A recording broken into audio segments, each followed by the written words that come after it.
Navidad es una festividad que honra a Saturno. La imagen de Santa Claus es un señor de barba blanca, cabello blanco, el gorro frigio, rojo de la masonería. Santa Claus es Saturno, el arquetipo del dios señor, del anciano barbudo blanco sentado en un trono. El hecho de que tú pongas un árbol de Navidad en tu casa es inofensivo. Aquí el punto es que tú te dejes contagiar de un consumismo, de un estrés, de una situación que te saque de tu equilibrio por encajar en una festividad. Ese es el punto negativo, que tú pongas un Santa Claus en la sala no pasa nada, porque al final eso no es lo que destruye. Que tú le des un regalo a tu hijo, bueno, no pasa nada, pero si eso lo haces y al final también le enseñas que tiene que tener un equilibrio y que un regalo no importa la época, está bien darlo, y tú tomas esta festividad para reunirte en familia, eso está bien, es como buscarle lo positivo dentro de lo que el sistema quiere vender. Entonces el solsticio es esto, es la época del año donde ellos aprovechan para hacer sus festividades más fuertes y sus rituales, festividades para distraer al ser humano y de fondo sus rituales ocultistas, energéticos, bueno, para mover todas estas energías que terminan también alimentándose del ser humano. Así que uno, teniendo claridad de esto, pues debe protegerse, no dejarse contagiar por la dimensión, ¿no?, en la que nos quieren meter en estas épocas y estar tranquilos, compartir lo que haya que compartir con la familia, pero hombre, sin exceder los límites de embriagarse, acostarse tarde, gastar dinero, claro, endeudarse, estresarse. Esos son a los límites que no debemos llegar.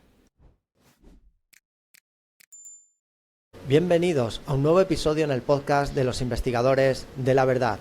Y hoy tenemos a un invitado que ya es conocido para la audiencia porque es la segunda vez que está en el podcast, pero con información diferente, renovada. Ya hace un tiempo que estuvimos conversando, así que bueno, pues yo estoy ya deseando hablar con él porque me gusta muchísimo su canal y todo lo que hace, así que vamos a dar la bienvenida a Salim. ¿Qué tal estás? Muchísimas gracias por aceptar la invitación. Hola Luis, para mí es un placer que bueno, un canal como el tuyo me invite. Para mí es un honor estar aquí compartiendo con tu audiencia y hablando de temas muy interesantes que sé que bueno, las personas que te ven tanto a ti como a mí son temas que les gusta mucho, que bueno, les emociona saber de pronto nuestra opinión, nuestra visión, y para eso estamos aquí. Gracias por la invitación. Que bueno, pues yo también te sigo muy de cerca, Salim, y todo lo que haces me gusta, y siempre dedico algún tiempo, en cuanto puedo, saco huecos para ver qué has subido y para revisar ese contenido, que sé que es muy serio toda tu investigación, y diríamos que, bueno, esto lo digo yo, un experto en todo lo que son las enseñanzas antiguas, las profecías, y también muy bien hilado con la parte extraterrestre, que también seguimos muy de cerca. Así que bueno, pues he preparado unas cuantas preguntas en base sobre todo a las últimas temáticas que has llevado a cabo en tu canal, y vamos a ver qué tal se da y todo lo que aportas, que seguro que va a estar muy interesante. Claro que sí, a eso estamos. Bueno, yo no me consideraría un experto, soy un investigador al igual que tú, pero bueno, gracias por esas palabras. Así que nada, aquí estamos para compartir. Vale, pero para llegar a esos puntos tan profundos, yo creo que hay que dedicarle un tiempo, y tú lo haces, sí, sin duda. Sí, eso sí. Bueno, pues si quieres, mira, me parece súper interesante, has publicado recientemente 2 vídeos hablando sobre Adán, ¿verdad? Y la maldad de Adán y también la manipulación al cuerpo de Adán. Entonces, te pediría a ver si podemos desarrollar una síntesis de toda esa publicación reciente en tu canal, y nos puedes explicar un poquito, bueno, por qué has publicado este contenido y todo lo que has desarrollado en él, si te parece. Claro que sí. Bueno, comenzamos fuerte, es un tema muy interesante. Esos videos surgen por inquietudes de mi misma audiencia, que me dejan preguntas, ya sea por correo o en los mismos comentarios de YouTube, y me dan ideas para profundizar en temas que ya anteriormente yo he tocado, pero los manejo desde otra perspectiva, más actualizados. Entonces, con el tema del origen humano siempre hay muchos misterios, ¿no? La clásica historia que todos conocemos, sobre todo en Occidente, es la del Génesis, la de la Biblia, que es la que nos tocó aprender desde muy pequeños, pero quizás en Asia tengan otras historias, que las hay, sobre el origen del ser humano y de acuerdo a la cultura. A nosotros nos hablaron del Génesis y nos dijeron que partimos de un solo hombre y una sola mujer, y que a partir de ellos dos pues surgió la raza humana, y no solamente surgió la raza humana, sino el pecado original, de que ellos se equivocaron, desobedecieron a Dios por culpa de la serpiente que los tentó, y a partir de ahí pues se generó, ¿no?, ese error en la humanidad que hacia el futuro pues nosotros seguimos cargando, ¿no? Entonces, claro, cuando tú intentas profundizar, investigar sobre toda esta historia, te encuentras con otras versiones, otros conocimientos que te hablan sobre el origen humano. Algunos muy parecidos al Génesis y otros ya varían, ¿no?, sobre ciertas cuestiones de nuestro origen. Y uno de los documentos que desde mi punto de vista muestra esto con mayor profundidad, sí, es el libro secreto de Juan, un apócrifo encontrado en los años 40 en Nag Hammadi, junto a otros textos. Pero este documento es muy interesante porque profundiza en detalles que obviamente el Génesis no menciona, como por ejemplo la creación del cuerpo psíquico y físico del Adán. Te detalla la creación del hueso, del músculo, de los ojos, bueno, de todas las partes del cuerpo. Pero lo que llama la atención es que dice que en este cuerpo hubo la incidencia de 365 demonios. Entonces, claro, tú cuando lees este libro te quedas, bueno, con un caos mental, con un enredo en la cabeza, porque no lo entiendes de primera mano, porque choca con lo que hemos aprendido del Génesis. De hecho, el mismo documento, mientras va relatando la información, en varias ocasiones dice, no fue como te dijeron en el Génesis, no fue como te contó Moisés. O sea, como contradice esa versión aceptada, ¿no?, y oficial de la creación. Entonces, claro, este documento te dice que primero, Adán no es un hombre, como tal, un único varón, y también, obviamente, te habla de Eva, que también pues no es una única mujer. Te habla primero del origen perfecto en los universos, de las fuerzas que crearon el todo, y a partir de estas fuerzas se crean las primeras humanidades. Las primeras humanidades son perfectas hasta que llega un momento donde una de ellas se desvía del camino en su albedrío, decide expandir su propia creación, y ahí es donde comienzan a equivocarse. Ese libro nos enseña que el origen del mal, que también es un tema muy interesante y que sé que muchos nos hemos preguntado por qué, si Dios es perfecto, permitió la creación del mal o el origen del mal. Ese libro nos enseña que el origen del mal no es producto de la creación desde su origen como tal, sino que es el efecto del accionar de una humanidad que decide elegir un camino incorrecto, y a partir de ahí, bueno, se genera todo un caos. Y claro, surge la pregunta, pero ¿por qué, si esa humanidad pertenecía a las primeras humanidades, por qué tiene ese pensamiento distorsionado? Y bueno, algo que nos cuesta comprender. De hecho, yo llevo investigando esto durante muchísimos años y todavía no tengo todas las respuestas sobre ese tema. Sin embargo, sí he llegado a un nivel de comprensión mucho más amplio que el que tenía cuando comencé a leer ese libro. Y claro, yo lo que entiendo es que hay una ley que es inmutable en los universos, y es el albedrío. El albedrío es la decisión libre que tienen las creaciones para poder expandirse, para poder crear. Y esa humanidad tomó una mala decisión. Entonces, a partir de ahí se genera un desorden, un caos, el origen del mal. Y en medio de esa situación, esas humanidades que se desviaron deciden también seguir creando. Crear una quinta raza, porque el libro te habla primero de 4 razas, y luego te comienza a hablar de una quinta raza. Y esa quinta raza tiene una característica, y es que es formada a partir de un modelo físico, y ahí es donde entran estos cuerpos como los que nosotros tenemos, según lo que relata ese libro. Y dice que ese modelo físico tiene un patrón que es derivado de una imagen perfecta, de una imagen original. Es decir, el diseño, el modelo de estos cuerpos fue creado por las humanidades anteriores, por las humanidades perfectas antes del caos.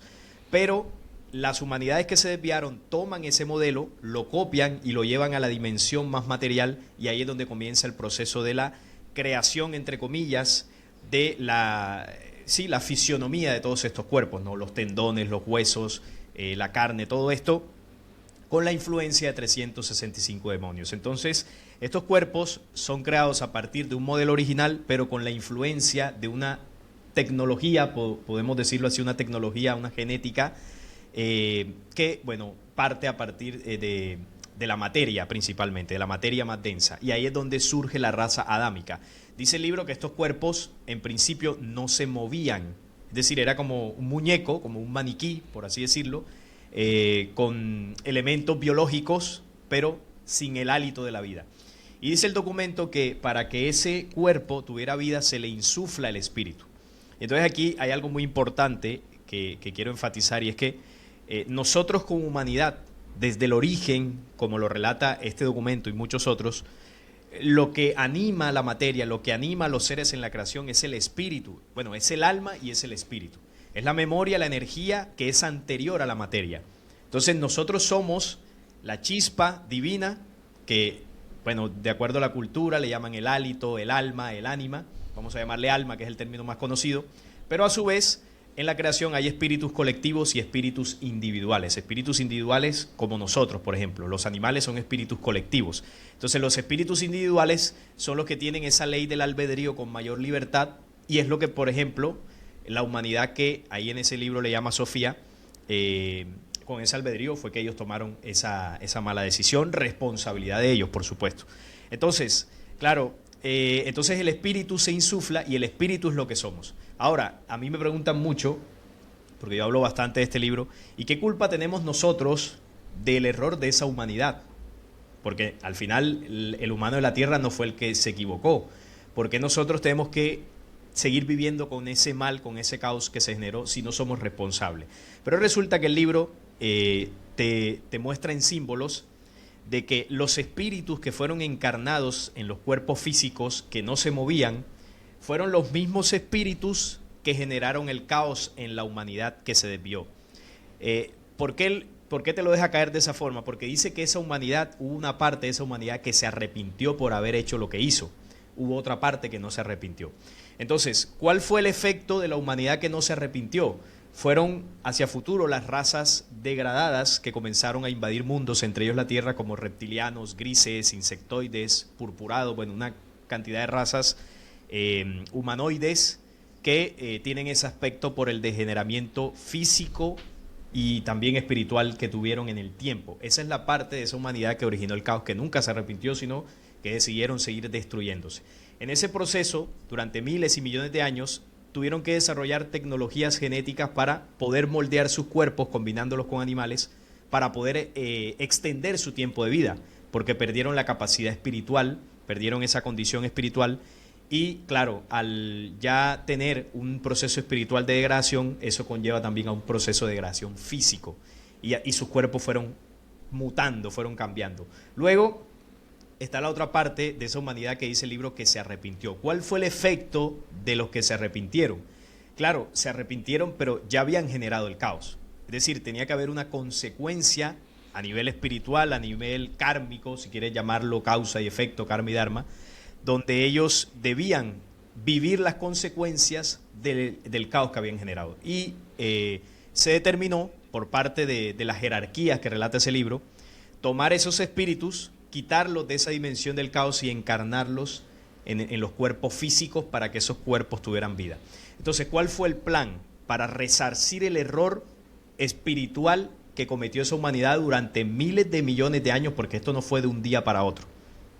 El plan fue encarnar los espíritus en esos cuerpos y determinar un plan de ascenso que solo se recorrería a través de la reencarnación. Es decir, el cuerpo es efímero, o como llaman, el cuerpo es la tumba porque es limitado su tiempo de vida, pero el espíritu es inmortal. Entonces, como el espíritu es inmortal, necesita tener varias experiencias, varios cuerpos para poder aprender.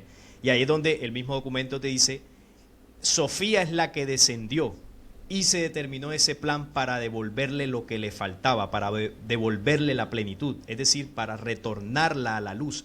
Esa humanidad descendió en su equivocación y el plan le permitió, a la parte que se arrepintió, poder volver a ascender, porque hubiese sido fácil borrar esas humanidades y listo, nos quitamos el problema de encima y ya está.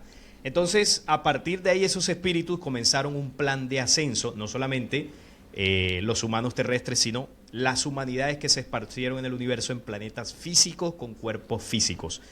Esas humanidades son las que en esos tiempos, muchos de esos espíritus fueron los que abortaron el caos, pero se arrepintieron. Y como se arrepintieron, tienen la oportunidad de depurar sus espíritus de ese error. Entonces, ¿el error cuánto duró? Miles de millones de años. ¿Cuánto debe durar el plan de ascenso? Miles de millones de años, porque el mismo documento lo dice. El mismo camino de descenso es el mismo camino del ascenso para poder limpiar. Y esa es la respuesta del por qué esta humanidad, aunque no lo comprendamos, aunque no lo entendamos, aunque no lo recordemos, esa es la respuesta de por qué nosotros seguimos teniendo y arrastrando un mal que nosotros entendemos, bueno, como no recordamos, creemos que no lo creamos, valga la redundancia, pero sí tuvimos que ver y estamos viviendo los efectos, somos una de esas humanidades físicas que estamos viviendo los efectos de ese caos que se generó. Y estamos en un camino de depuración espiritual. Y ese camino, como lo decía ahorita, se recorre a través de la experiencia, del aprendizaje. Claro, luego entra otro proceso. Aquí, con esta parte que te estoy explicando, Luis, y a todos los oyentes, estoy explicando el mal de Adán. Por qué se permitió, entre comillas, y por qué el Adán tiene un mal, y explicando realmente ese tema del pecado original, que no es como lo contó el Génesis. Entonces, se vive ese plan de ascenso de miles de millones de años, y ahí se comienza a depurar esas memorias oscuras que hemos ido grabando. Pero claro, la otra parte que no se arrepintió, que te decía ahorita, reptilianos, grises, bueno, todos los Elohim, como han llamado culturas ancestrales, estas razas sabían que esta humanidad adámica, porque lo dice el mismo libro secreto de Juan, había encarnado en ellos un poder de la luz, que era el espíritu. Y ellos dicen en ese mismo documento, vamos a tomar este hombre, sometámoslo a nuestro control para que nos dé el poder de la luz. Es decir, esas humanidades degradadas comenzaron a alimentarse energéticamente de las humanidades físicas que contenían el espíritu luz. Y ahí es donde comienzan a invadir los mundos donde estas humanidades se estaban desarrollando. Y claro, ¿cuál era la estrategia? Llegar, controlar, establecer su sistema, mostrarse como dioses y utilizar su tecnología para doblegar. En muchos mundos hicieron eso y muchas humanidades lograron sacarlo de sus mundos. Y en el planeta Tierra, pues evidentemente aquí llegó lo último de esa rebelión, como dice Apocalipsis 12, el dragón y sus ángeles fueron arrojados a la tierra. Llegaron aquí y ellos lo que han intentado hacer siempre es, detener, aunque no pueden, pero intentan detener el proceso de ascenso de los seres humanos.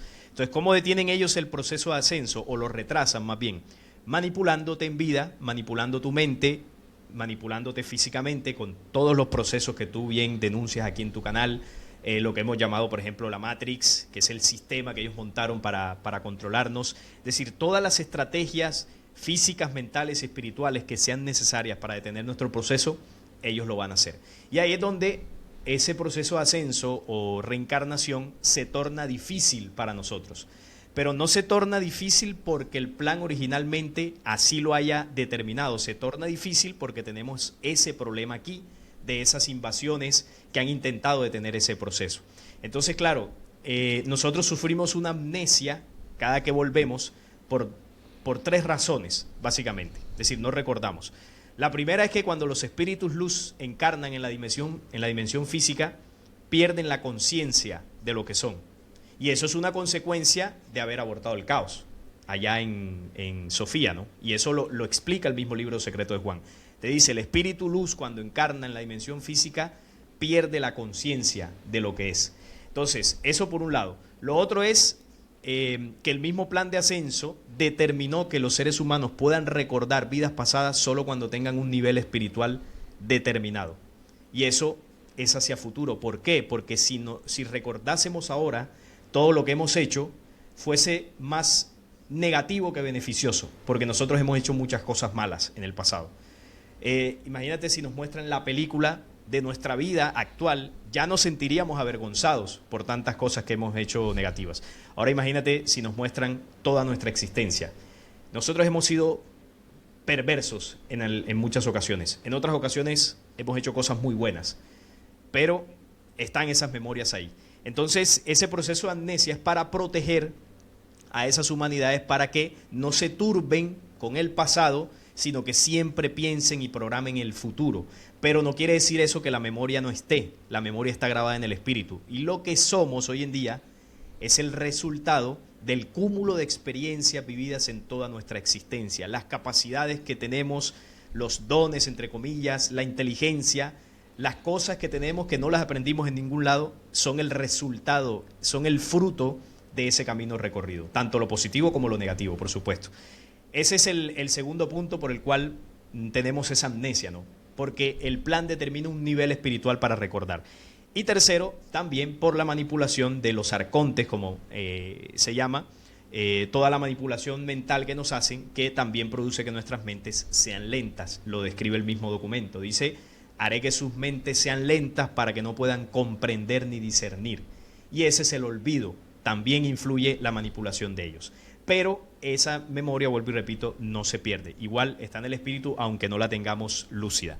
Y ahí es donde este plan también determinó otro proceso para las humanidades hacia el futuro, y ya es el proceso del despertar, es el proceso de la adquisición de conciencia a través de conocimientos espirituales que fueron llegando al planeta Tierra para despertar precisamente de la amnesia en que estas humanidades están.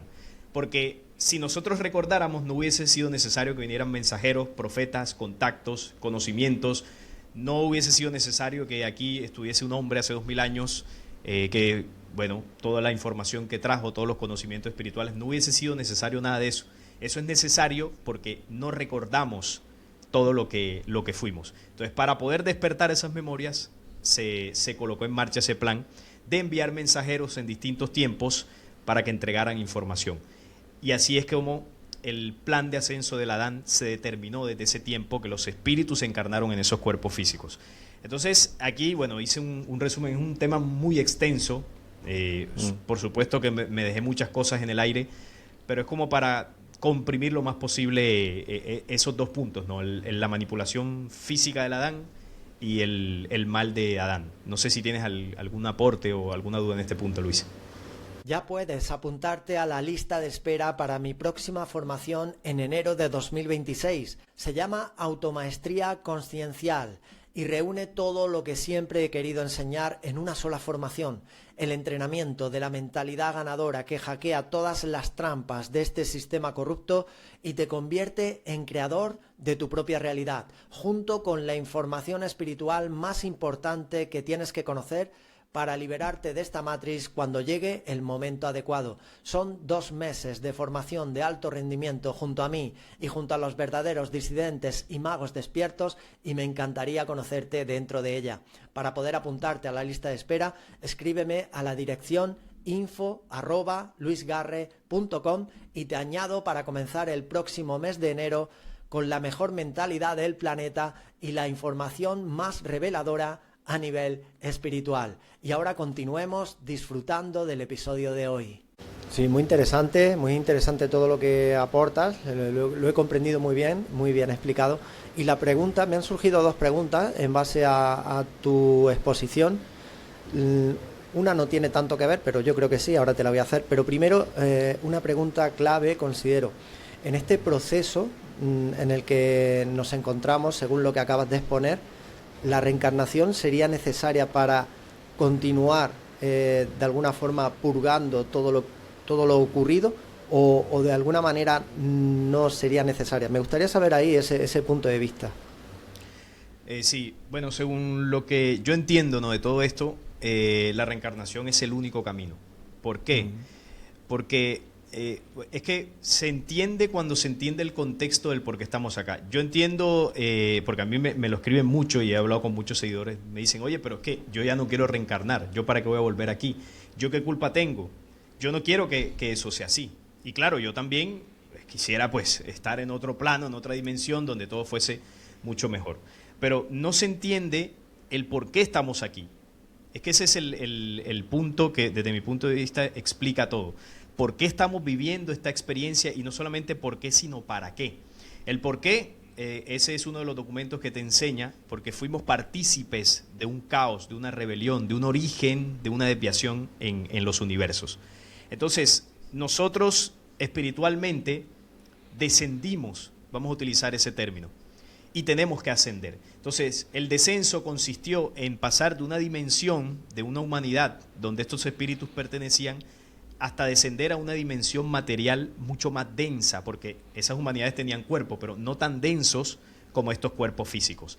Y además, estos cuerpos son el resultado de una manipulación genética de 365 demonios donde ellos insertaron su memoria psíquica en nosotros. Entonces, estos cuerpos tienen sensaciones, tienen vicios o tendemos a tener vicios, tienen ese legado, esa semejanza con esa rebelión. Entonces, alguno dirá, pero ¿y por qué yo tengo que estar en estos cuerpos que tienen esa característica negativa? Claro, porque quienes produjeron estos cuerpos son el resultado de la desviación que tú cometiste. Entonces, tienes que vivir el efecto de lo que causaste. O sea, no hay de otra. Era eso o ser destruidos. Mira, si yo hubiese estado en la posición de quien diseñó este plan, yo seguramente hubiese dicho, no, vamos a destruir este caos y nos evitamos todo este problema. Pero ¿qué pasa? Que la creación no actúa de esa forma. Quienes actuaban así eran los Elohim. Los Elohim eran los que decían, no me gustó cómo actuó el ser humano, lo voy a borrar de la faz de la tierra. No me gustó este pueblo porque no me obedeció, lo voy a destruir. No es el accionar de la luz, de la creación. En la creación existe la misericordia, el perdón, que fue lo que representó el Cristo, por ejemplo, cuando estuvo por acá. Te equivocas, no importa, yo te levanto. Te desvías del camino, como la oveja perdida, yo voy y te recojo y te busco. Es diferente. Entonces, si hubo una humanidad que se desvió, vamos a rescatarla. Pero ¿cómo la vamos a rescatar? No te vamos a aplaudir y decir, bueno, te equivocaste, pero no importa. Regresa que te voy a perdonar absolutamente todo. Sí, te voy a perdonar, pero necesito que aprendas para que tú entiendas hacia futuro y las futuras generaciones qué es lo que ocurre cuando una humanidad se desvía. Y este es el aprendizaje. Tú te imaginarás, Luis, las futuras humanidades que surgirán de nosotros, el aprendizaje que tendrán. Ya conocerán qué es lo que pasa cuando se elige un camino equivocado y no querrán repetirlo, por supuesto. Entonces, ¿por qué la reencarnación es el único camino? Claro, la reencarnación no es eterna, eso es un tiempo.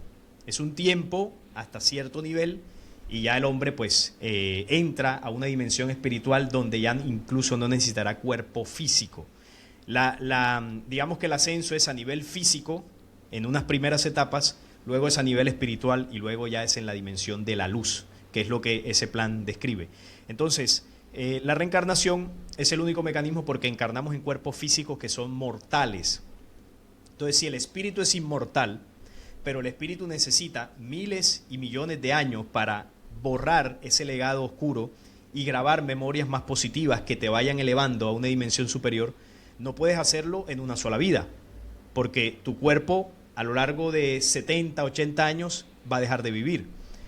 Luego encarnas otra vez y vas a tener otro cuerpo que si cometes errores o qué sé yo, andas en malos pasos, quizás acaban con tu vida a los 30 años. Y necesitas esa experiencia para poder seguir aprendiendo. Entonces, entre más cuerpos tengas, entre más aprendizaje y logres aprovechar esas experiencias de vida, tu proceso será más rápido. Pero si vives en un atraso, en un proceso de vicio, de pérdida de conciencia, el proceso será más lento y doloroso. Ahora, el tema de la reencarnación, que parece que solo se habló en Oriente, no es el único lugar donde se habló. De hecho, allá se habla y está medio distorsionado, porque se dice que reencarnas en animales, en cosas. Esa es una distorsión. Mensajeros como Hermes Trismegisto habló de la reencarnación, cuando dice que el alma, cuando gusta de la inmortalidad, asciende al nivel de los dioses, pero cuando no gusta de la inmortalidad, desciende al nivel de los reptiles. Entonces ahí se explica lo que pasó en la rebelión. Unos se distorsionaron y terminaron con aspectos reptilianos, y otros son los que están en camino de ascenso hasta llegar a la luz, al camino de los dioses. Entonces dice que cuando el hombre se equivoca, comienza un proceso de reencarnaciones en cuerpos extraños. Es decir, entre más el hombre no aproveche sus vidas para aprender, sus reencarnaciones cada vez van a ser más dolorosas, pero no porque el plan sea una cárcel que no te deja salir, sino porque eres tú mismo desaprovechando las experiencias de aprendizaje que tienes. Si tú aprovechas tu camino y tu aprendizaje, las futuras reencarnaciones van a ser mucho más suaves, por así decirlo. Es que, por ejemplo, en mi caso, voy a hablar por mí porque no sé la situación de todas las personas que nos estén viendo. Hay personas en este planeta que sabemos que sufren mucho, que tienen situaciones económicas muy tristes de pobreza, que quedaron huérfanos muy jóvenes, que perdieron un miembro de su cuerpo. Hay situaciones muy horrendas. Pero yo, por ejemplo, en mi vida, yo me considero un afortunado, porque lo tengo todo dentro de los parámetros que este mundo determina, ¿no? Para estar tranquilo. Una casa, tengo una familia, tengo mi hijo, tengo mis padres, tuve una educación. Yo no soy millonario, pero económicamente puedo solventar mis cosas. Yo estoy tranquilo. O sea, no tengo ese sufrimiento como para decir, oye, mira, es que a mí la reencarnación, esta vida, la verdad es lamentable. No. Si yo tengo esta situación, es porque la he creado. Y si la aprovecho hacia futuro, mi futura reencarnación va a ser mucho mejor, sobre todo a nivel espiritual, porque no se mide a partir de lo que tú tengas a nivel material, sino lo que tú seas, más bien. Entonces, esta reencarnación que yo tengo en este momento, para mí, maravilloso.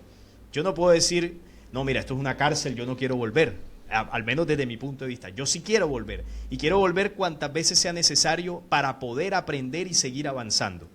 Y claro, ahí es donde entra el plan profético, que las profecías te dicen, te hablan de un nuevo mundo. Claro, la reencarnación ahora es dolorosa porque estamos gobernados por unas hordas de oscuridad, pero cuando esta gente no esté, ¿cómo será la vida en este planeta? Primero, la vida física en estos cuerpos se va a extender aproximadamente 1000 años. Y segundo, cada vez que vuelvas vas a entrar en un mundo pletórico, en una vida mucho más extensa y con un aprendizaje mucho más positivo hasta que llegues a altos niveles espirituales.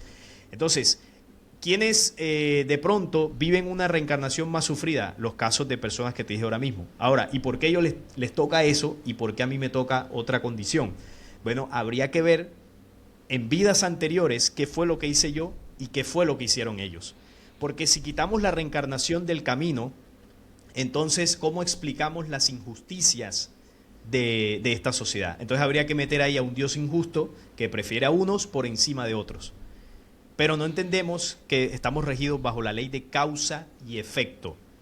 La rueda del samsara es algo que se inventaron por allá en Asia, por allá, para tergiversar el proceso natural de la reencarnación. La reencarnación no es una rueda del samsara, la reencarnación es una espiral de ascenso.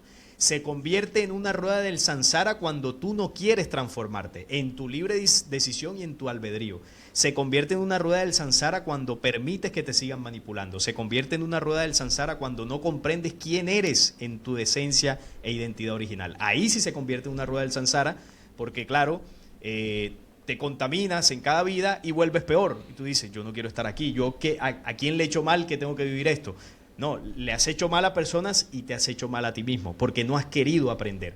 Y ahí dentro del albedrío y la libertad eres tú mismo desatando la propia ley de causa y efecto en tu propio espíritu hasta que aprendas. Porque a pesar de que te equivoques, la ley te da la misericordia de volver para que corrijas. Pero si no quieres corregir, claro, hay personas que tienen situaciones más complicadas, pero es por algo que están así. Y esto no es para insensibilizarnos. No es que no, mira, yo veo a una persona sufriendo y no le tiendo la mano porque es que ese es el problema del no. Por supuesto que hay que tender la mano. Porque en otros momentos yo seré el necesitado y a mí me gustaría evidentemente que alguien me tienda la mano. Entonces, yo considero, pero vuelvo y repito, esto es lo que yo entiendo. Para mí es el único camino, porque si no, ¿cuál otro? ¿Cuál es el otro camino? O que alguien me diga la fórmula, ¿cómo dejas para reencarnar? ¿Cómo haces para dejar de reencarnar? No se puede porque no mandamos en las leyes del espíritu, ni tampoco los arcontes. Como también se dice, no, que los arcontes controlan la reencarnación. Ellos no controlan la reencarnación. Ellos te influyen cuando te estás muriendo para que te dé miedo y te roban ahí en ese punto tus energías mentales, espirituales, o te intentan robar para que tú no avances y te quedes apegado en esta dimensión sufriendo. Solo hasta ahí pueden llegar. Pero cuando tu espíritu desencarna, son dimensiones espirituales que ellos no pueden tocar. No rigen esas dimensiones. Solamente te manipulan en el momento cuando estás muriendo. Ahí te pueden mostrar imágenes de tus familiares como para que tú no te quieras ir, para que sea doloroso el proceso de la muerte, o para que no vuelvas, o pretendas no volver, o para que quieras quedarte y se queda tu espíritu por aquí vagando en esta dimensión un tiempo. Eso es lo único que ellos pueden hacer. Pero ellos no pueden tomar tu espíritu y hacerlo volver y te moriste. No obedecen dentro de esa ley. Y el mismo libro secreto de Juan te lo dice. Ellos crean entre comillas, porque tampoco lo crean, manipulan el cuerpo físico, pero no pueden crear espíritu. Quien toma los espíritus y los mete dentro de esos cuerpos es la misma ley universal, que es la que sí tiene autoridad sobre los espíritus.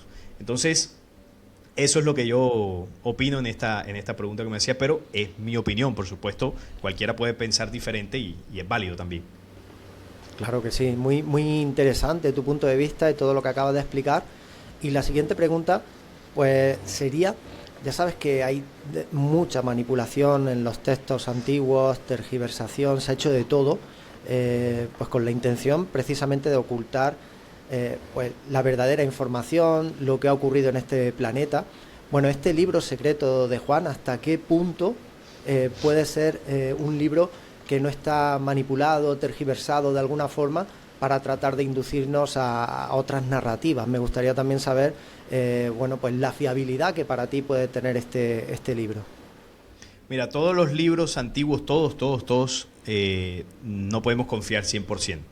Empezando más allá de las manipulaciones, por algo más evidente que son las traducciones. Ya con las traducciones ya cambia un poco las cosas. Ahora, el libro secreto de Juan, por supuesto que ha sido traducido, pero este libro es un apócrifo. Y los apócrifos, a diferencia de los textos bíblicos, no sufrieron las mutilaciones y manipulaciones que sufrió la Biblia. La Biblia se hicieron grandes concilios para cambiarles cosas, quitarles, ponerles. Los apócrifos fueron escondidos. Entonces, y no solamente escondidos, sino fueron satanizados, ridiculizados en el tiempo, para que sin necesidad de manipularlos, la gente desconfiara de ellos. Ese fue el trabajo que hicieron con los apócrifos. Por supuesto, en el proceso de traducciones cambian cosas, habrá palabras que no son tal cual como son ahí, hay que entender eso y por supuesto estudiar no solamente el libro secreto de Juan, sino textos antiguos partiendo de esa base. Ahora, esto no quiere decir que no se pueda confiar hasta cierto punto en textos antiguos o que tú te puedas hacer una idea cercana a la realidad. Porque hay que entender algo también.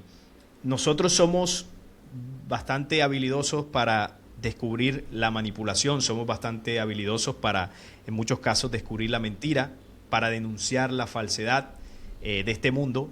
Eso lo hacemos muy bien. Pero como humanidad estamos bastante atrasados en reconocer la verdad. A nosotros nos cuesta. Nosotros podemos afirmar que una manipulación es cierta. No, mira, este mundo es controlado por los masones y yo creo que eso es una realidad bastante comprobable. Pero nos cuesta mucho decir, mira, este conocimiento es verdad. Nos enfáticos en reconocer la mentira, pero somos dudosos en reconocer la verdad. Y eso en parte ha generado muchos problemas, nos ha generado a todos problemas como humanidad para encontrar los conocimientos espirituales reales que fueron dejados hace mucho tiempo. Y yo siempre lo he dicho, así como a este planeta llegó una oscuridad, llegaron razas oscuras a manipular, llegaron conocimientos fraudulentos, conocimientos mentirosos, también llegó la verdad.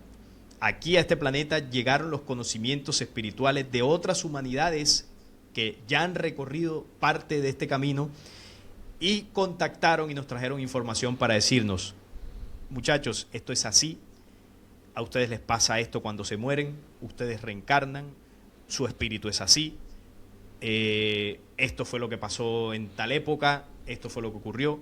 Esas informaciones llegaron al planeta. Lo que ocurre es que cuando llegan, muchos poderes malintencionados las convirtieron en religión, en algunos casos escondieron la información como los apócrifos, manipularon, y claro, todo eso llegó fragmentado y distorsionado hasta cierto punto, y esta situación nos hizo desconfiar en extremo de muchas de estas informaciones. Entonces, por ejemplo, por ponerte el ejemplo de las pirámides de Egipto, estamos debatiendo, aún con humanidad, cómo se construyeron, quiénes las construyeron, bueno, y todo esto. Y hay un documento que te dice quién la construyó y cómo la construyeron.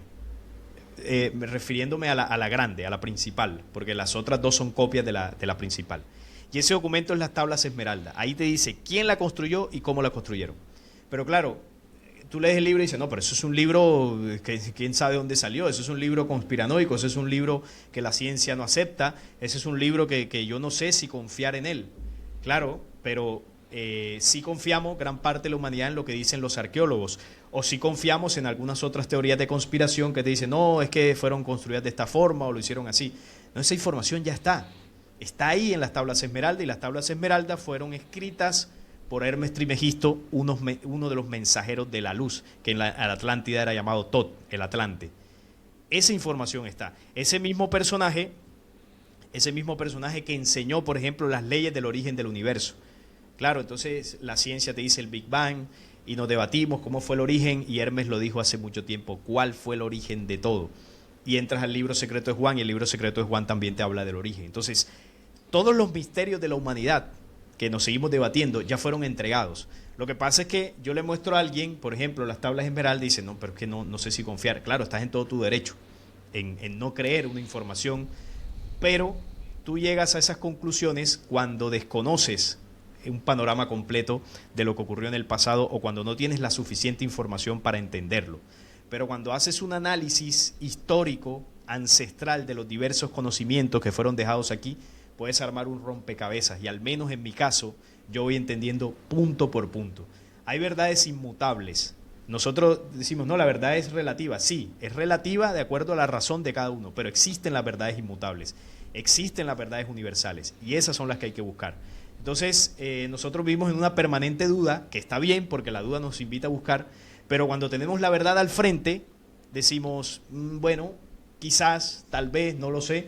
Es como cuando Jesús estaba hablando con Pilatos, ¿no? Siempre recuerdo eso, y Pilatos lo interroga, ¿no? Que tú eres el rey de los judíos, y él le dice, mi reino no es de este mundo.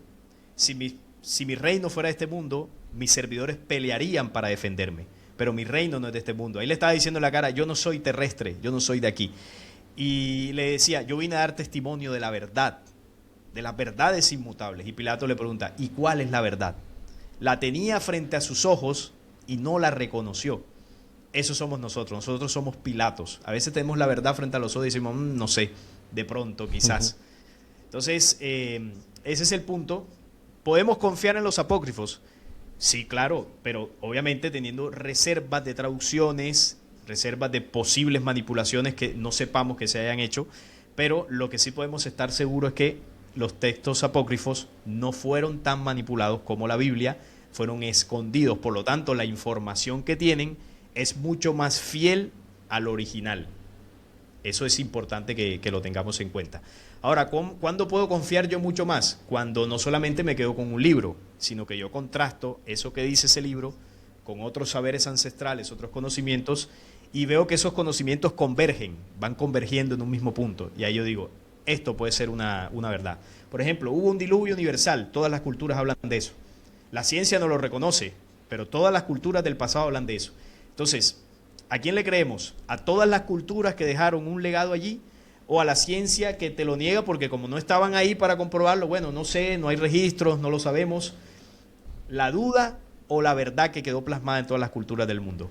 Muchos elegirán la ciencia, por supuesto, pero yo no creo que todas las culturas del mundo se hayan puesto de acuerdo para inventarse una teoría de conspiración de un gran diluvio universal. Entonces, así con el ejemplo del diluvio, pues pasa con muchas cosas. Y luego es curioso, Salim, porque te vas a 3.000 metros de altitud o así y encuentras fósiles y encuentras evidencia de que no sé si hubo un diluvio o no, pero el agua llegó hasta cotas inimaginables para el ser humano, y eso está a la vista de cualquiera que investigue un poco y le gusten, por ejemplo, los fósiles. Yo tengo alta montaña cerca, por encima de los 2.000 metros, y encuentras continuamente restos que para la ciencia debería de ser importante, ¿no? Claro, pero bueno, ahí están las pruebas. Eso sí, que tú dices, los registros históricos. Hay también científicos alternativos que han hecho sus observaciones y cosas, y también han concluido que sí, que las probabilidades que haya ocurrido un evento así son bastante altísimas. Pero bueno, así pasa con todo, ¿no? Desafortunadamente la misma ciencia, la más oficial, también está controlada por los mismos que controlan la religión y bueno, todo eso que ya sabemos. Claro. Pues sí. La verdad que el ser humano ha sido tan engañado, ahora estaba yo reflexionando conforme tú estabas explicando y nos han manipulado tanto que en cierto modo es casi normal que dudemos de casi todo, incluso cuando o tenemos la verdad delante de nosotros y no la vemos, porque de alguna forma hay tanta manipulación que parece que ya, claro, pero en algún lado tiene que estar la verdad y por supuesto que está, yo estoy convencido, pero está pues muy camuflada entre mentiras de todo tipo, en todas las culturas, en todos los libros, en todo, en todos los textos. Así que bueno, me parece muy interesante lo que aportas. Ahora me voy a otro punto que seguramente también sea muy profundo, pero bueno, vamos a ver si una buena síntesis nos puedes dar, porque también es una información interesante. Has divulgado hace poco sobre el engaño de Jehová a Israel y ese falso Dios que engañó a su pueblo. Me gustaría por ahí, si nos puedes aportar, seguro que va a estar muy bien. Sí, ese video también lo saqué hace poco. Bueno, lo engañó sí, porque recordemos que Israel estaba en Egipto, por lo menos eso es lo que cuenta la historia religiosa, porque luego si vas a registros históricos de arqueólogos, de bueno, historiadores, te dicen que no hay suficientes pruebas como para decir que realmente Israel, ese pueblo estuvo en Egipto, o que ni siquiera Moisés haya existido, pero vamos a asumir que pasó. ¿Qué pasa? Que cuando los hebreos estaban en Egipto, ellos estaban bien, tenían su alimento asegurado, tenían su casa asegurada, y ese pueblo que era descendiente de Abraham, Jacob, de Abraham, Isaac y Jacob, y bueno, los 12 hijos de Jacob, que son las 12 tribus, estaban ya establecidos en Israel, ya tenían muchísimo tiempo viviendo allí, y de repente aparece este personaje Yahvé, contacta a uno de ese pueblo que es Moisés, que también vivía ahí en Egipto, y claro, ahí lo que surge obviamente es un contacto extraterrestre, como incluso sucede en tiempos modernos, ¿no? Estos seres eligen a un personaje, le llenan la cabeza de mentiras y este personaje crea una secta en torno al contacto extraterrestre. Eso ha pasado muchísimo. Entonces con Moisés pasó eso. Yahvé lo elige y le pone un designio, ¿no? Una misión, una gran misión. Le dice, yo soy el Dios de tus padres, de Abraham, Isaac y Jacob, y vine a sacar a mi pueblo de la esclavitud de Egipto. Entonces les metió el chip de que ellos estaban esclavizados cuando no era tan así, de que estuviesen esclavizados, y les dijo que los iba a sacar de allí y los iba a llevar a una tierra que brota leche y miel, la famosa tierra prometida. Entonces convenció a Moisés, le hizo el lavado de cerebro a Moisés y Moisés hace lo propio con los egipcios, con los israelitas. Entonces, claro, no le creían y para que le creyeran, Yahvé le dio una serie de poderes místicos, vamos a llamarlo de esa forma, para hacer proezas, ¿no? Convertir el báculo en una serpiente, y luego el tema de las 10 plagas. Bueno, fueron varias situaciones donde los israelitas se convencieron de que evidentemente estaban frente a un Dios superior a los dioses de Egipto, porque ellos ya estaban incluso adorando a otros dioses. Mira, esa generación que sale de Egipto no se acordaba de su pasado. Muchos de ellos ni sabían de esa historia de Abraham, de Isaac, de Jacob. No tenían ese legado presente. Fue Yahvé a través de Moisés que se los recordó. Y con todas esas señales, ellos, bueno, se convencieron de que sí, de que el Dios que los había elegido desde los tiempos de Abraham era superior. Y ahí es donde los saca de Egipto Moisés, los lleva por el camino, cruzan el mar Rojo, abriendo las aguas con toda la tecnología, ¿no? Y las artes místicas de Yahvé, y logran llegar al desierto del Sinaí. Entonces, claro, cuando el pueblo está ahí, era un pueblo que evidentemente estaba acostumbrado a otra cultura, a adorar a otros dioses, y no iban a ser fieles ni a Moisés, Aarón, ni a Yahvé de entrada. ¿Por qué? Porque no era su cultura. Entonces, ¿qué empieza a ocurrir? Ellos se rebelan constantemente en el desierto a Moisés. Le dice, estábamos bien en Egipto, ¿para qué nos sacaron? Si teníamos allá nuestro alimento, nuestra vivienda, nos traes aquí al desierto a morir. Hay varias citas donde ellos se quejan y se generan como unas revueltas, ¿no? Y claro, ahí como para aplacar, cada vez que ellos se rebelaban, Jehová hacía algo a través de Moisés para aplacarlos. Entonces, cuando tenían hambre, el maná del cielo. Cuando tenían agua, rompe la roca, brota agua, es decir, como unas señales para que ellos se dieran cuenta de que estaban en buenas manos. Pero resulta que hubo un momento cuando Moisés sube al monte Sinaí, dura 40 días por allá, ellos se aburren de la espera y le dicen a Aarón, créanos un Dios para adorar porque este Moisés no va a volver. Y ahí es donde Aarón crea el becerro de oro con las prendas de oro y el oro que habían sacado de Egipto y crean el becerro. Y ellos comienzan a adorarlo y ahí es donde surge una de las principales matanzas que ocurrió en el desierto. Si no estoy mal, fueron más de 13,000 personas que acabaron a espada por adorar el becerro de oro, un becerro de oro que construyó Aarón, hermano de Moisés, siervo de Jehová. Entonces tú dices, si fue Aarón el que les construyó el becerro de oro, ¿por qué Aarón no sufrió castigo? Claro, yo luego analizando entiendo que todo fue una estrategia de ellos para comprobar la fidelidad del pueblo. Entonces Aarón les crea el becerro a propósito para ver quiénes adoraban a esa otra deidad. Y luego cuando Moisés baja, que se entera de todo esto, pone a elegirlos. Los que se pongan de este lado son fieles a Yahvé y los que no, pues son los que iban a sufrir las consecuencias. Y ahí es donde les ordena tomar una espada y bueno, cada uno acabar con su compañero, y ahí es donde fueron más de 13,000 hombres. Y como esas matanzas hubo varias en el desierto, más de 40 años, bueno, 40 años dice el texto. Entonces, ¿por qué fueron los 40 años? Porque ellos necesitaban acabar la generación rebelde de Egipto, ahí es donde entra el engaño, porque ellos se lo llevan con una sarta de engaños al desierto y cuando están ahí, que ellos se oponen a este engaño y no quieren seguir ahí, los van acabando uno por uno, a esa generación desobediente. Claro, quedaron muchos o algunos de estos y los descendientes, los hijos de esos que iban quedando. Son 40 años es, imagínate, una generación. El que tuvo un hijo entrando al desierto, cuando ese hijo sale ya tiene 40 años. O sea, es que uno lo piensa, pero es bastante tiempo. 40 años en un desierto, es una locura.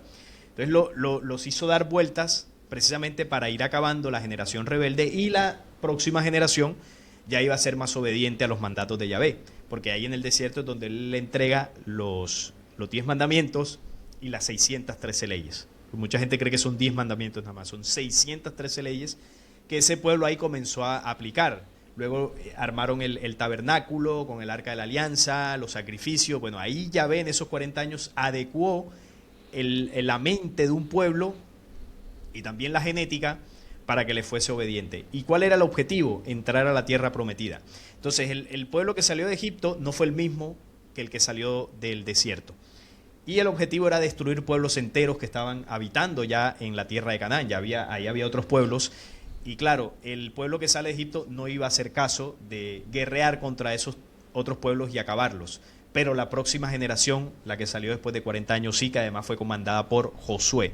Porque Moisés a lo último se le revela a Yahvé y Yahvé le dice, tú no puedes entrar, pero te voy a dejar ver la tierra de lejos. Y ahí cuando entran, comandados por José, y hacen la matanza, una de las matanzas más grandes que está en la Biblia, que es en el libro de Josué, ¿no? Cuando arrasan al eteo, al jebuseo, al arameo, bueno, una cantidad de personas. Y ese fue el engaño. Básicamente, Moisés tomó un pueblo que no tenía una cultura diferente y con una cantidad de engaños se lo llevó por el desierto. Ahora, alguno dirá, pero ¿y por qué Yahvé eligió ese pueblo? Bueno, eran pueblos descendientes de Sem, los pueblos semíticos. Entonces, ¿qué ocurre? El apócrifo, aquí utilizamos otro apócrifo, bueno, dos apócrifos, uno es el apócrifo de Enoc y el otro es el de los jubileos. Entonces, estos textos nos dicen que de los 3 hijos de Noé, Sem, Can y Jafet, descendieron pueblos en esa zona de Medio Oriente. Esto lo dice el de los jubileos. Descendieron pueblos enteros. Entonces, de Sem descienden los pueblos semitas. Dentro de los pueblos semitas hay pueblos árabes, los mismos hebreos, sumerios, esas civilizaciones. Entonces, ¿qué pasa con estos pueblos descendientes de Sem? Que dice el libro de Enoc que cuando descienden los ángeles caídos, una parte de ellos, comandados por un ser llamado Senyasa, descienden en la cima del monte Herbón, o Hermón, no recuerdo si es Herbón o Hermón, creo que es Hermón, que es el monte que está al norte de Israel, ahí cerca al sur del Líbano. Lo que está en disputa de los Altos del Golán, no sé si lo has escuchado alguna vez, Luis, que por allá están disputando. No. Bueno, los Altos del Golán es una zona disputada entre Israel y el Líbano.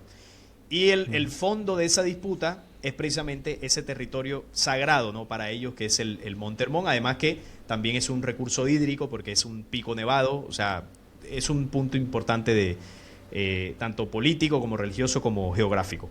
Ujú. Bueno, sobre ese monte, dice el texto de Enoch, que descendieron.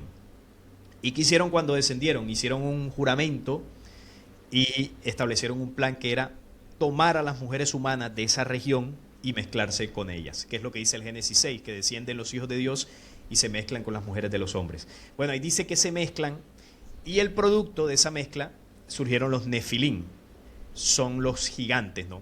Pero no solamente surgieron gigantes, surgieron híbridos con genética humana y genética extraterrestre, genética Elohim. Entonces, los gigantes con el tiempo fueron destruidos. Dice el libro de Enoch que el diluvio realmente fue para destruir a los gigantes, no a los seres humanos, como lo menciona el Génesis. Entonces, fueron destruidos los gigantes, pero las razas de híbridos permanecieron porque se podían mimetizar en medio de pueblos humanos naturales. Entonces, esa raza híbrida o esas razas híbridas se mezclaron ahí en la zona de la antigua Mesopotamia, lo que hoy es Israel, Irak, Irán, toda esa zona de Medio Oriente. Ahí está diseminada la genética híbrida que desciende desde los Elohim. Entonces, ahí están los pueblos semíticos. ¿Dónde Yahvé iba a elegir un pueblo? No se iba a ir a Europa, no se iba a ir a América del Norte, América del Sur, no. ¿Por qué? Porque en esos lugares no estaba diseminada la semilla genética que Yahvé sabía que estaba ahí, la genética Elohim, los híbridos. Entonces, él se mete a esa región y el primero que elige es un hombre, que es Abraham, que es de Ur de Caldea. Abraham tenía la genética, era de pueblos semitas, y de Abraham es donde comienza el proceso de la descendencia. Pero ¿qué pasa? Que desde el tiempo que los Elohim se mezclan con las mujeres y diseminan la genética aquí, hasta el tiempo que Yahvé elige a Abraham, transcurre un tiempo importante. Por lo tanto, esa genética híbrida se fue mezclando y fue mutando con razas humanas. Es decir, no estaba tan limpia, por así decirlo. Entonces, ¿qué hizo Yahvé? Él elige a Abraham y Abraham ya estaba anciano, su mujer también. La mujer de Abraham no podía tener hijos, que es Sara. Entonces Abraham, el primer hijo que tiene es con Agar, la sirvienta, y el primer hijo es Ismael, que es el mayor. Pero Yahvé se da cuenta que él no puede seguir su descendencia por el lado de Ismael, porque Ismael, al igual que Abraham y Agar, no tiene esa genética tan fuerte, la genética híbrida. Agar era egipcia. Entonces, claro, dijo, por aquí no puede ser. ¿Y qué es lo que determina hacer Yahvé? Yahvé toma a Sara, dice el Génesis que la visita, y bueno, en estas traducciones hebreas y todo eso, visitar no es como que yo voy a tu casa y charlo contigo, no, visitar es algo más profundo, ¿no? Para decirlo en términos directos, Yahvé se mezcla con Sara. Y ahí lo dice Yahvé en el Génesis, Yahvé visita a Sara, y una vez que Yahvé visita a Sara, ella queda embarazada. Y luego Yahvé le hace el anuncio a Abraham, le dice, tu mujer Sara va a tener un hijo, y llamará su nombre Isaac. Entonces, Isaac es hijo de Sara y Yahvé. O sea, Yahvé hizo lo mismo que hicieron los ángeles que descendieron el monte Herbón. Se mezclaron con mujeres y Yahvé se mezcló con Sara. No sé si hubo un contacto directo o a través de algún tipo de inseminación, no sabemos, pero lo cierto es que Isaac es hijo de Yahvé y de Sara. Entonces, ¿por qué? Claro, esto muchos se los preguntan, ¿por qué Yahvé elige a Isaac por encima de Ismael si Ismael es el mayor? Y tú sabes que en la cultura hebrea la progenitura es algo sagrado prácticamente. Claro, lo elige porque Yahvé sabía que era hijo de él y que la genética de Elohim estaba más viva en Isaac. Y por ahí sigue la descendencia. Esa es la explicación de por qué lo elige a él por encima de Ismael. Luego Isaac tiene dos hijos, Esau y Jacob. Claro, ambos ya tenían la genética de esta hibridación, pero quien demostró tener más viva esa genética fue Jacob. A pesar de que Jacob era el menor, porque Esaú nació primero. Pero Jacob fue el que orquestó el plan para engañar a su padre Isaac cuando ya estaba anciano y engañar a su hermano Esaú, que por un plato de lentejas le vendió la progenitura. Es decir, Jacob tuvo la astucia, también respaldado por su madre, para generar esa estrategia. Y eso lo vio Yahvé. Y Yahvé dijo, este es el que está demostrando la genética más viva. Mi linaje va a ser por él. Y ahí descienden las 12 tribus que tienen ese linaje híbrido. Entonces, claro, esas 12 tribus al final terminan en Egipto, muchas de ellas, y en Egipto, si no estoy mal, ellos estuvieron unos 400 años o más, no recuerdo exactamente, y claro, la genética vuelve y se mezcla, se diluye, por así decirlo, por la mezcla que tuvieron con el pueblo egipcio. Sin embargo, Yahvé sabía que el pueblo estaba ahí, que esos descendientes del hijo de él, de Isaac y todo esto estaban ahí, y él tenía que buscar ahí a ese pueblo. Entonces elige a Moisés, como él sabe que la genética está contaminada, entonces ahí es donde él orquesta el plan de los 40 años para incentivar que esa genética se despertara y él tomar de esa parte del pueblo, quienes afloraran mejor esa genética, tomar de ahí pues el pueblo que le iba a meter en la tierra prometida y sus descendientes. Y ese fue el plan, y por eso es que fueron engañados porque ellos ya tenían diluida esa herencia genética, y claro, ellos lo sacaron de ahí pues a la fuerza, y a partir de ahí pues ellos comenzaron a obedecer las órdenes de Yahvé, ya con la genética mutada, hasta el sol de hoy, que vemos cómo siguen actuando. Y por eso, Luis, es que está ¿cómo se llama esto? El plan de la sangre pura, que siempre ha defendido Israel. ¿Qué es la sangre pura? Es preservar precisamente el linaje genético que desciende de los Elohim. Entonces, esa sangre pura es realmente el santo grial. San grial, que es sangre real. El santo grial no es la sangre descendiente de Jesús, como en algunas teorías se dice por ahí. La sangre real es la sangre que desciende de los Elohim hasta el anticristo o el Mesías hebreo. Entonces, ¿quiénes son los pertenecientes a ese linaje de sangre? La gente cree que son los judíos que están allá en Israel con el gorrito negro y todo esto. Sí, ellos son de ese pueblo, pero no son los de la sangre pura. Los de la sangre pura son los que están en las monarquías, en los puestos del poder. Esos son los del pueblo elegido, realmente. Son los que lideran el mundo. Son los que tienen esa sangre pura. La sangre azul, el linaje merovingio, la sangre real. Esa es la sangre que desciende de los Elohim. Y esos son los que están preparando ese linaje para coronar a su Mesías, que es descendiente de la sangre de Sión, descendiente de la sangre de David. Entonces, bueno, todo esto te lo comento para que la audiencia pueda entender ese plan genético, un linaje de sangre que viene, bueno, del tiempo de Abraham y mucho más atrás, porque si hilamos más atrás habría que ir hasta Caín, porque Caín es digamos que el primero que contenía esa genética, y la descendencia de Caín desemboca en Abraham, y de Abraham pues de ahí en adelante. ¿Y por qué desemboca en Abraham? Porque Sem, que es de donde descienden los pueblos semíticos, la mujer de Sem, si no estoy mal, era descendiente de Caín. Entonces, mira cómo se mezcla la descendencia de Caín, el linaje de la serpiente, con Sem, y ahí es donde se produce el primer cruce de hibridación desde Caín, y a partir de ahí lo que ellos hicieron descendiendo en el monte Herbón y mezclando una vez más esa genética. Bueno, todo ha sido un proceso desde que ellos llegaron por acá para mantener puro, entre comillas, ese linaje. Y claro, en medio de eso, pues escogieron un pueblo que a punta de engaños pues lo sacaron de Egipto, pero bueno, allá en la actualidad ellos son conscientes, sobre todo los que están en la élite, son conscientes ya de lo que hacen. Ya no son víctimas, ya esta sangre pura sabe lo que hace. Entonces ahí pues hago el resumen de todo esto, que es mucho más profundo.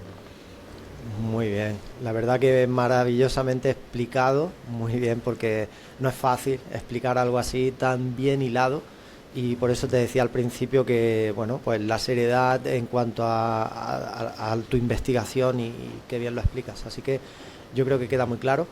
Te lo agradezco de verdad esta explicación, porque ha sido muy interesante. Bueno, pues pasamos ahora a otra pregunta, y a partir de ahí sí que tengo unas cuantas preguntas que seguramente no sean para profundizar tanto, pero seguro que va a estar muy bien tu respuesta. Pero antes de estas preguntas, así que tengo preparadas, serían las profecías. No sé si hay profecías para este año que estamos a punto de iniciar, 2026. Yo sé que tú también has publicado un vídeo hablando de las posibles profecías. Bueno, pues cuéntanos por ahí lo más interesante. Bueno, sí, yo hice un video hace poco sobre profecías para el 2026, pero precisamente yo hago ese video todos los años, pero lo hago para denunciar las falsas profecías para el futuro año, porque vale. Estas profecías se las inventan periódicos amarillistas que toman a Bababanga, Nostradamus, no sé a cuántos más, y bueno, les adjudican en algunas ocasiones frases que ellos no dijeron, o toman frases que sí dijeron, pero las acomodan para que supuestamente sucedan en el 2026. La profecía original no funciona con fechas o no te proyecta unos sucesos año a año. La profecía tiene unas señales que, bueno, se cumplen en un contexto diferente. Pero para 2026 no es que hay una profecía concreta para ese año. Evidentemente es un año que sabemos que hay muchas situaciones convulsas, muchas que, bueno, podrían estar a punto de estallar, que hay que estar muy pendientes, pero decir que no va a estallar la Tercera Guerra Mundial el próximo año, no lo sabemos. Que podría ser, sí, podría ser, porque al final no depende de nosotros, depende de quienes darán la orden para que eso suceda. Y así como eso, hay cosas que podrían darse, que uno puede hacer un análisis geopolítico y podrías hacerte una idea de si algo puede estar más cercano o lejano de ocurrir el próximo año. Pero estos no son profecías reales, así que próximo año pues hay que estar pendientes de todo, pero no hay algo en concreto que yo te diga que vaya a ocurrir como tal. ¿Y las señales, se han dado todas las señales que darían ese inicio al tercer conflicto mundial, o falta alguna según lo que tú investigas? Bueno, desde mi punto de vista, la mayoría ya están. Falta muy poco. Y una de las pocas cosas que faltan son tratados de paz más sólidos, bueno, supuestos tratados de paz, que se firmen, que se establezca como un tiempo de convivencia mundial, que eso es lo que advierte la profecía, y luego de esto sí ya vendría pues el caos total. Cuando hablamos de Tercera Guerra Mundial, yo tengo que decir que ya estamos en la Tercera Guerra. Lo que pasa es que estamos en una fase previa en estos conflictos iniciales, que son los que van a dejar heridas abiertas para que luego, bueno, todo se estalle, ¿no? Pero estos conflictos iniciales deben ser pacificados. Eso es lo que se entiende, ¿no?, en la cronología de los eventos. Entonces, mientras no haya un acuerdo de paz sólido, que esa para mí sería la señal definitiva, todavía yo no puedo decir, mira, es el otro año, es en 2 años. Falta eso primero, porque antes de que las potencias todas se involucren directamente en un conflicto de estos utilizando armas nucleares, todavía falta, por ejemplo, ese acuerdo de paz. Incluso se habla de que posiblemente estalle un conflicto más aquí en la región del Caribe, con lo que está pasando con Venezuela, Estados Unidos. Hay Parravicini, que es el que le llaman el Nostradamus argentino, dejó varias psicografías diciendo que en el Caribe iba a haber un conflicto, así que posiblemente estemos previo a eso. Y él mismo dejó dicho de que antes de la Tercera Guerra Mundial primero sucedería ese conflicto del Caribe. Entonces todavía estamos en esa fase de conflictos previos que van calentando, ¿no?, el horno de esta guerra mayor, y justo después de esto vendría una pacificación de esos conflictos previos, y luego de la paz se romperían los acuerdos ya para, bueno, el caos total. Entonces faltan algunas cositas, pero ya estamos bastante con todo esto que está ocurriendo, ya tenemos esto bastante encima, la verdad. La mayoría se ha cumplido desde mi punto de vista. Sí. Muy bien. Pues vamos ahora con las preguntas que tengo ahí preparadas, que seguramente una pincelada, si quieres, un poquito de lo que tú puedas aportar. Estamos en las fechas que conocemos como la Navidad. Me gustaría saber, en tu opinión, bueno, qué representan estas fechas, también tu punto de vista. Sabemos que hay mucha manipulación, programación de las propias élites. También sabemos que son momentos en los que llevan a cabo rituales muy oscuros, sobre todo en estas fechas. Normalmente es así, para bajar la frecuencia del ser humano. Bueno, y mucha manipulación, en definitiva. ¿Qué decir de estas fechas a nivel de las masas, con el consumismo y con tanta hipocresía, que también tiene su punto positivo, como por supuesto siempre ocurre en este mundo? Pero me gustaría saber, bueno, tu punto de vista en cuanto a la Navidad, y en base también a lo que tú investigas, qué representa estas fechas realmente, y de qué manera se manipula también al ser humano en estos días.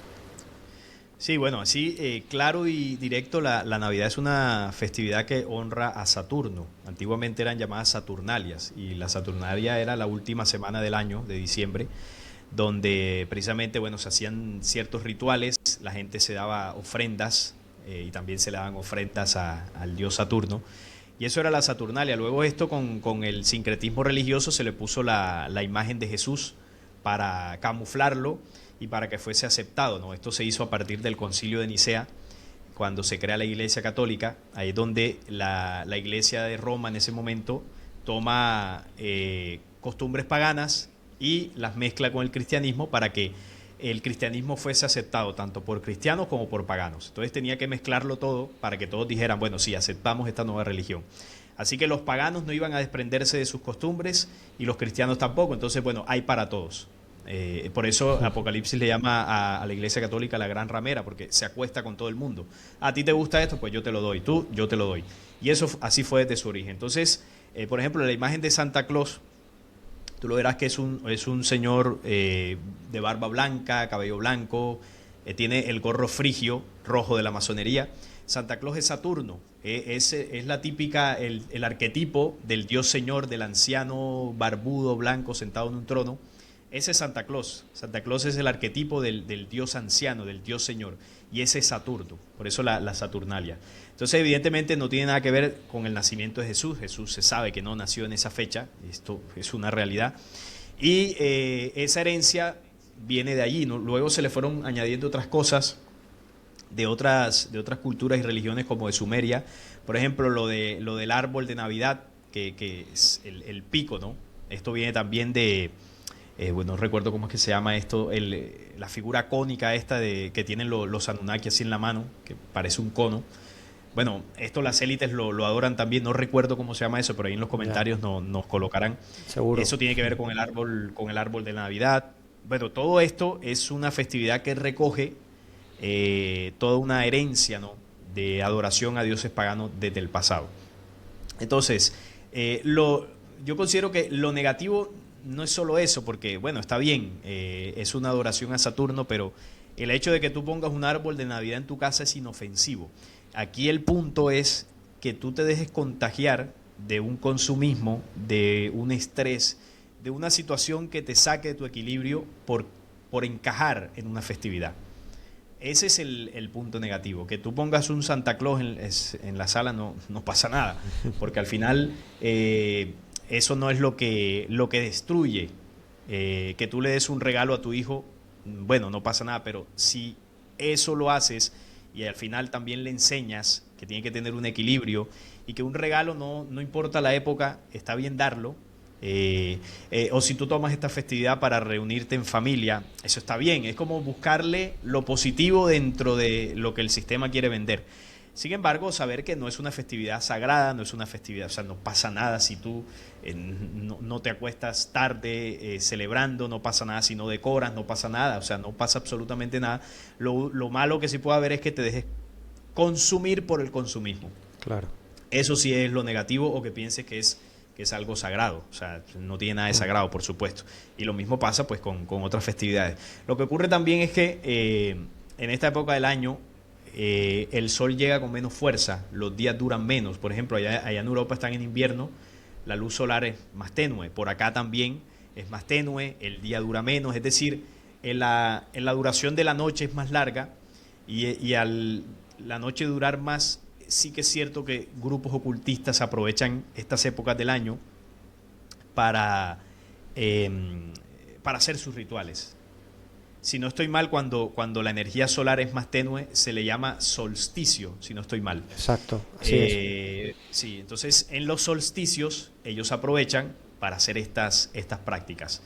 Por eso es que el Halloween comienza entrando el invierno, que es a finales de octubre, ya mediados de otoño, finalizando el otoño, porque ahí ya comienza ese proceso de los últimos 3 meses, que es noviembre, diciembre y enero, donde el sol está más débil. O sea, arranca esto con Halloween y se extiende hasta carnavales, que es comenzando el año, finales de enero, comienzos de febrero, en muchos países del mundo que celebran carnavales.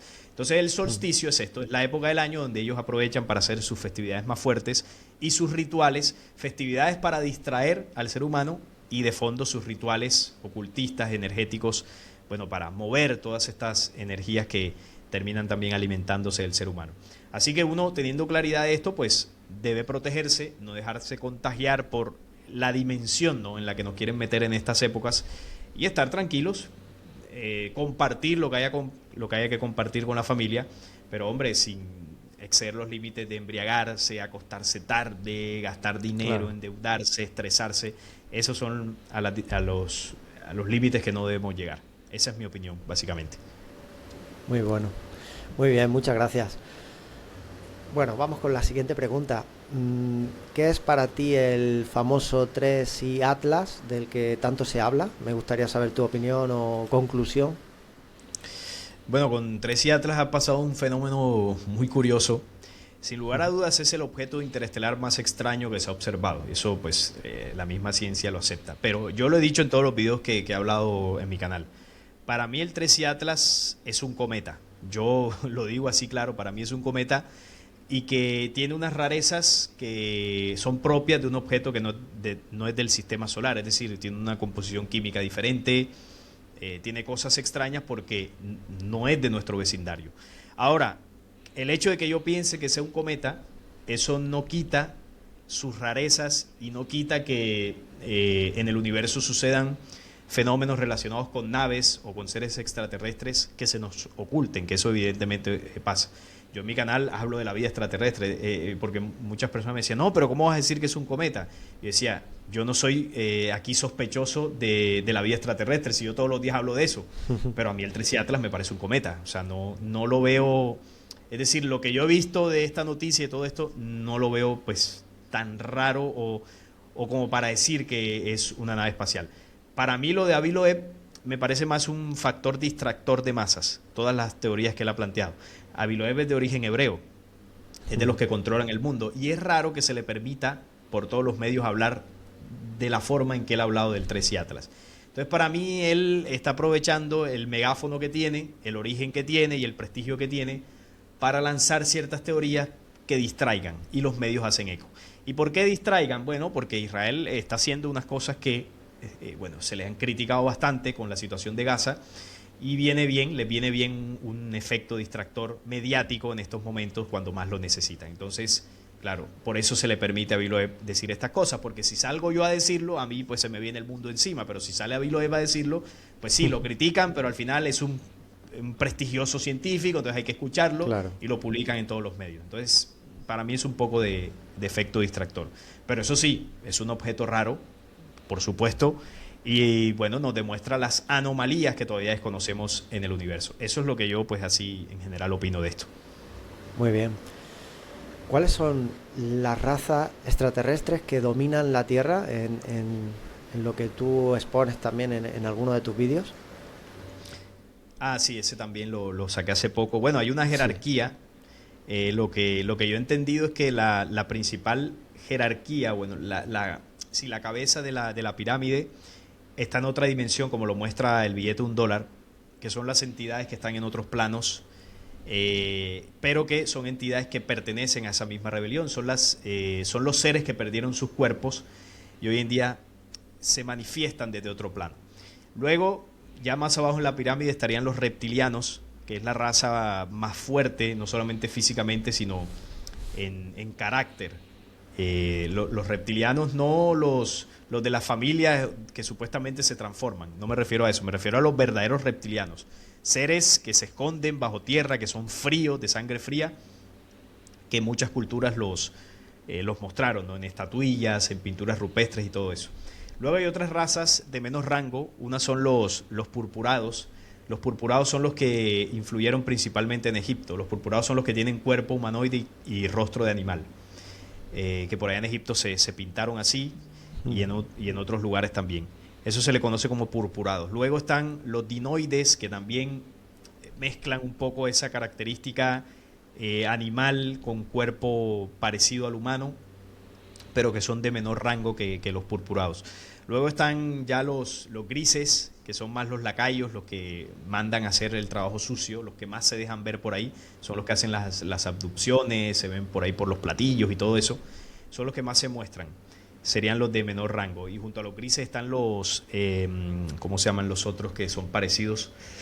Se me olvida hay unos grises que son más pequeños y hay unos que son un poco más grandes, pero se me olvida el nombre de los que son un poco más grandes, pero bueno.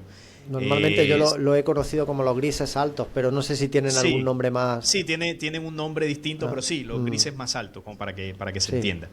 Sí. Serían un poquito más rango que los más pequeños. Los más pequeños son los que más se dejan ver por ahí. Y luego, bueno, hay otras razas que ya son un poco más extrañas. Se habla de insectoides, de otro tipo de razas que no tienen mucha influencia, pero la escala principal es la que te mencioné, y que son los que al final tú los ves que están graficados en culturas antiguas como dioses, que esos eran los principales. Eso sería un resumen, ¿no?, de estas jerarquías. Muy bien.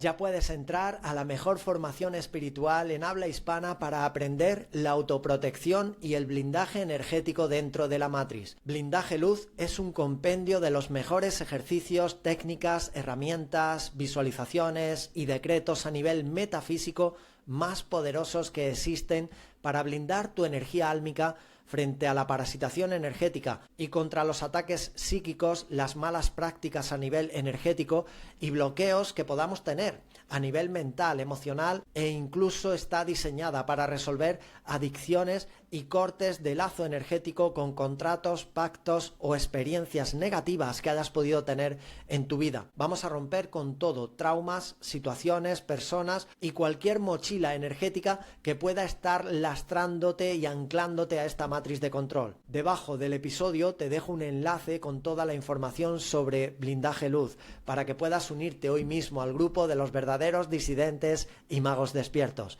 Y ahora continuemos disfrutando del episodio de hoy. Bueno, dos preguntas me quedan, Salim. Adelante. La siguiente sería el lugar de donde vino Jesús. Creo que es interesante. También has hablado recientemente en un vídeo. Me gustaría que nos pudieses contar.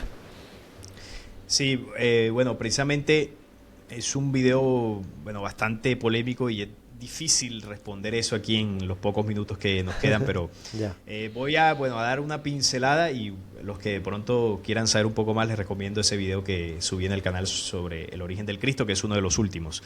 Bueno, Jesús es un hombre de las estrellas, no es un terrícola, no tiene genética humana, del humano de la tierra.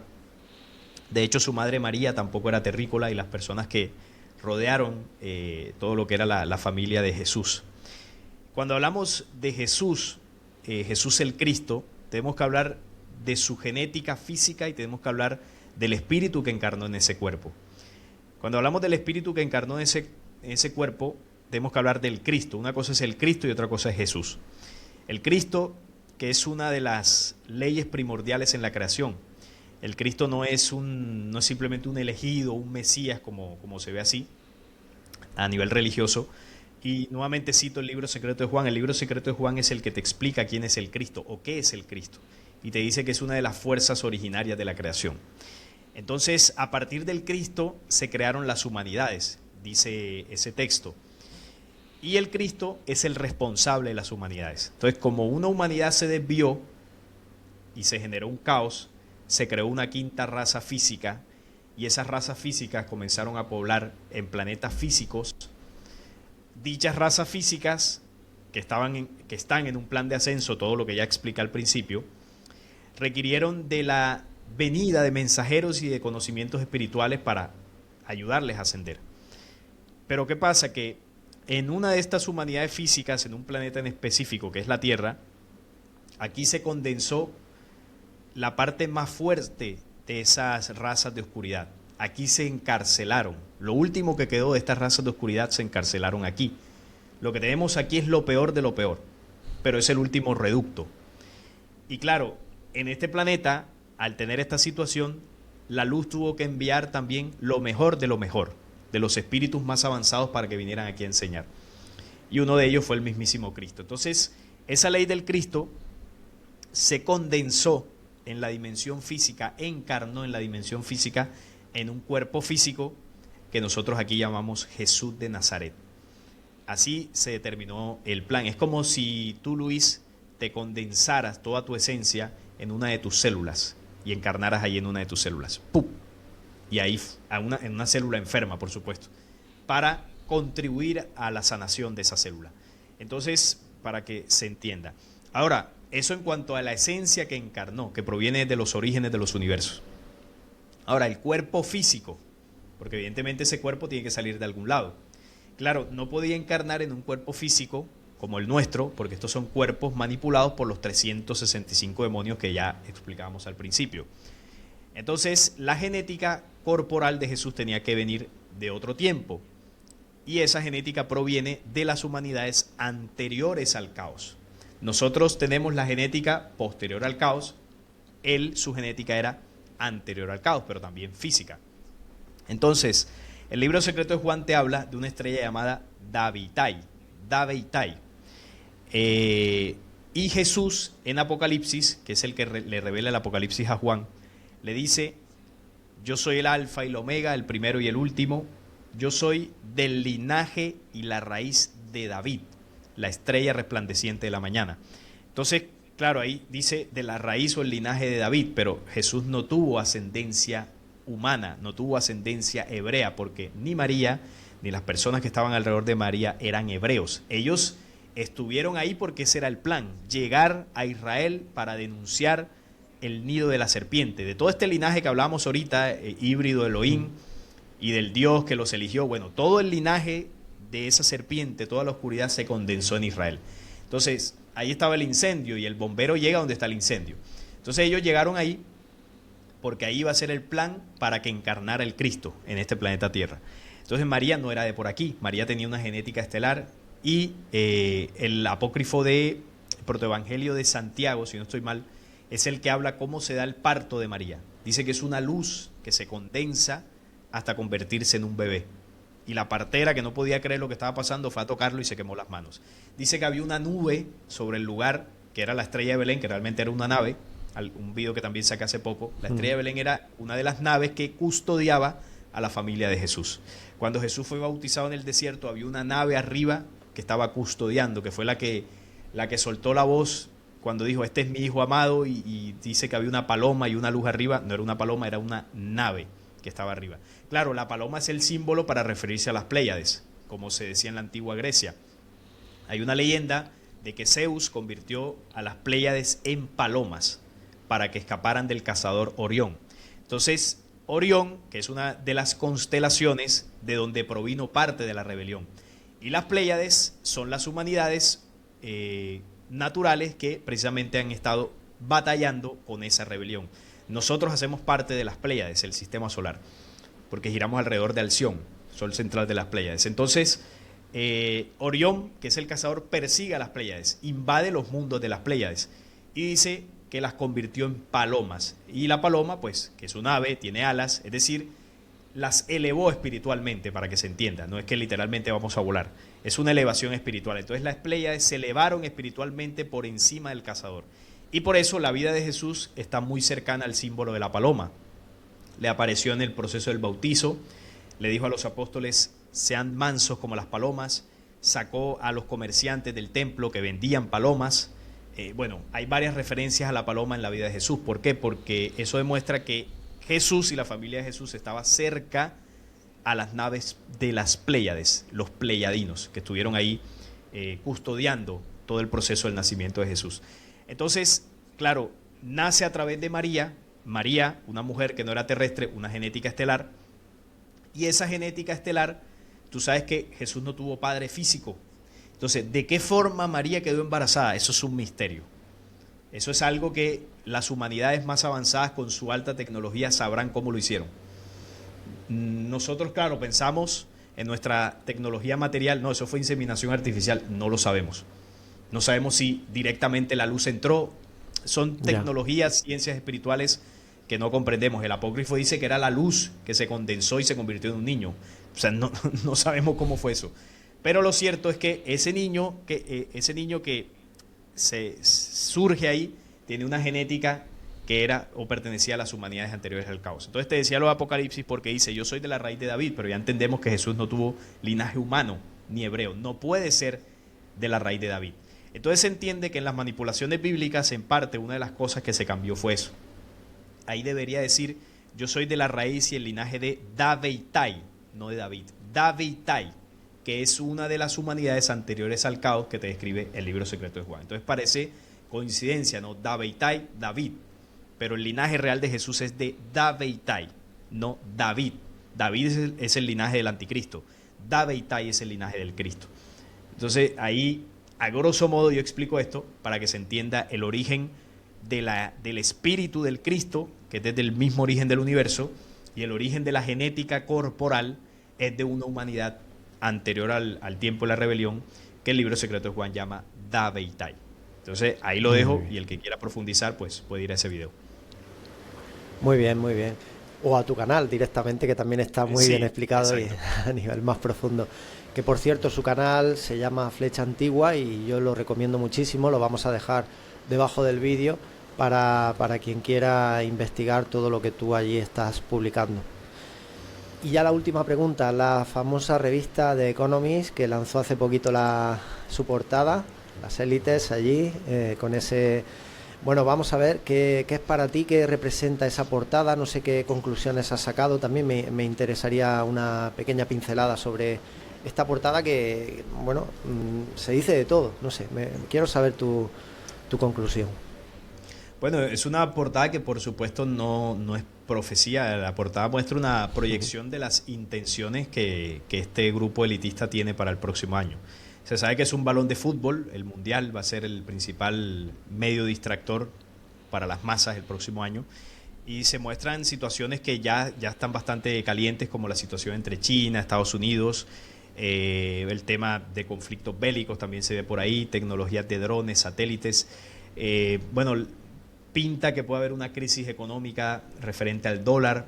Son cosas que ellos tienen proyectadas y que muchas veces la mayoría se cumplen, hay otras que no se cumplen, sino que bueno, ellos hacen una proyección general, pero sí que te da una pauta de lo que va a ocurrir. De la revista el año pasado se cumplieron varias cosas que estaban ahí en la portada. Entonces, claro, lo más seguro es que se cumplan, no porque sean profecías, sino que ya es un guión, una agenda. Recordemos que los dueños y una agenda, parte de los dueños son los Rockefeller y otros grupos privados, entonces ellos saben qué es lo que va a suceder, tienen analistas económicos, analistas geopolíticos, y saben qué es lo que se va a cocinar para el próximo año. Así que es eso, una agenda de los mismos gobiernos o de la misma élite que te muestra qué es lo que muy seguramente va a ocurrir el próximo año. Así que yo les invito a que le peguen una ojeada y sepan qué son las cosas que se van a mover para el 2026.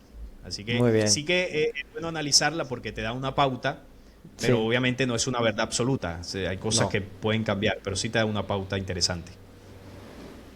Sería muy eso. Bien, Luis. Salim. Genial. Me ha encantado, como siempre, escucharte, conversar contigo y aprender, porque se aprende mucho, te lo tengo que decir, de todo lo que tú enseñas.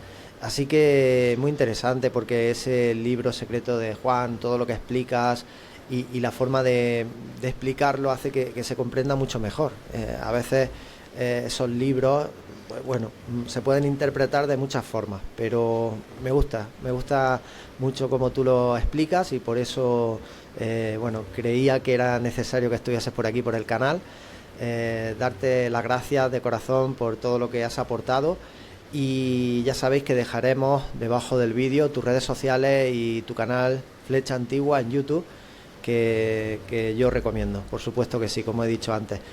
Muchas gracias, Salim. Ya lo que tú quieras decir para concluir, y ya terminamos.